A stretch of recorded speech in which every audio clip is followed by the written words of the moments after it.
அல்லாஹ்வுடைய தூதர் ஸல்லல்லாஹு அலைஹி வஸல்லம் சொன்னார்கள், யார் ஒருவருக்கு இஃப்தாருக்கு உதவி செய்கிறாரோ, ஏற்பாடு செய்கிறாரோ, அது அந்த நோன்பாளியின் கூலியும் அவருடைய கூலியில் எதுவும் குறைவுபடாமல் முழுமையான நோன்பின் கூலியை அல்லாஹ் இவருக்கும் கொடுப்பான் என்று அல்லாஹ்வுடைய தூதர் ஸல்லல்லாஹு அலைஹி வஸல்லம் ரமதானுடைய இறுதி 10 வந்தால் அடிக்கக்கூடிய வேகமான காற்றை விட அல்லாஹ்வுடைய பாதையில் செலவு செய்வார்கள்.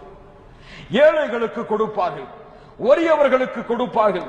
சஹருடைய உணவிற்கு, இஃப்தாருடைய உணவுக்கு அவர்களுக்கு எவ்வளவு முடியுமோ அவ்வளவு.